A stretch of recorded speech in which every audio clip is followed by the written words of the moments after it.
ಮೈಸೂರು ಮಾದರಿಯಲ್ಲಿ ಸಿಂಧನೂರಿನಲ್ಲಿ ದಸರಾ ಆಚರಣೆಗೆ ಪ್ರೇರಣೆಯಾದ ತಾಯಿ ಚಾಮುಂಡೇಶ್ವರಿ ಪ್ರತಿರೂಪವಾದ ಈ ಭಾಗದ ಪ್ರಸಿದ್ಧ ಸಿದ್ಧಿ ಪರ್ವತ ಅಂಬಾ ಮಠದ ಬಗಲಾಮುಖಿ ಆದಿದೇವತೆ ಅಂಬಾದೇವಿ ಎಂದು ಶಾಸಕ ಹಾಗೂ ದಸರಾ ಸಮಿತಿ ಅಧ್ಯಕ್ಷ ಹಂಪನಗೌಡ ಬಾದಲ್ಲಿ ಹೇಳಿದರು.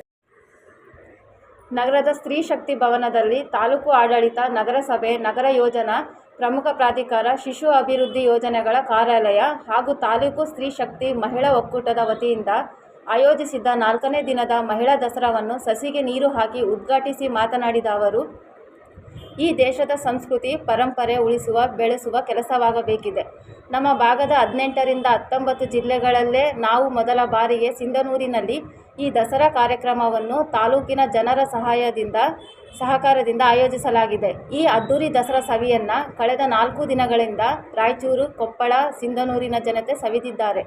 ಮಹಿಳೆಯರು 4 ಗೋಡೆಗಳ ಮಧ್ಯೆ ಇರದೆ ನಿಮ್ಮಲ್ಲೂ ಪ್ರತಿಭೆ ಇದೆ, ನೀವೆಲ್ಲರೂ ಕ್ರೀಡೆಗಳಲ್ಲಿ ಭಾಗವಹಿಸಿ ನಿಮ್ಮ ಪ್ರತಿಭೆ ತೋರಿಸಿ ದಸರಾ ಹಬ್ಬವನ್ನು ಖುಷಿಯಿಂದ ಆಚರಿಸಿ ಎಂದರು.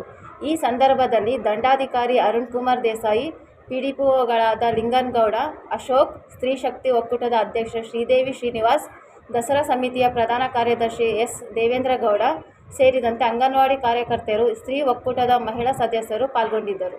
ದಿವಸ ಇದೆ, ಪ್ರತಿಯೊಬ್ಬರು ಕೂಡ ಕ್ರೀಡೆಗಳಲ್ಲಿ ಭಾಗಿಗಳಾಗರಿ, ಸಾಂಸ್ಕೃತಿಕ ಕಾರ್ಯಕ್ರಮಗಳಲ್ಲಿ ಭಾಗಿಗಳಾಗರಿ, ಕವಿಗೋಷ್ಠಿಯಲ್ಲಿ ಭಾಗಿಗಳಾಗರಿ, ಸಾಹಿತ್ಯದಲ್ಲಿ ಭಾಗಿಗಳಾಗರಿ ಮತ್ತು ನೃತ್ಯ ಕಲೆ ಎಲ್ಲದರಲ್ಲಿ ಕೂಡ ಭಾಗಿಗಳಾಗಿ ನಿಮ್ಮ ಪ್ರದರ್ಶನವನ್ನು, ಪ್ರತಿಭೆಗಳನ್ನು ಹೊರತರ್ತಕ್ಕಂಥ ಕೆಲಸ ಇಂಥ ಕಾರ್ಯಕ್ರಮ ಮಹಿಳೆಯರಿಂದ ಆಗಲಿ ಎಂಬ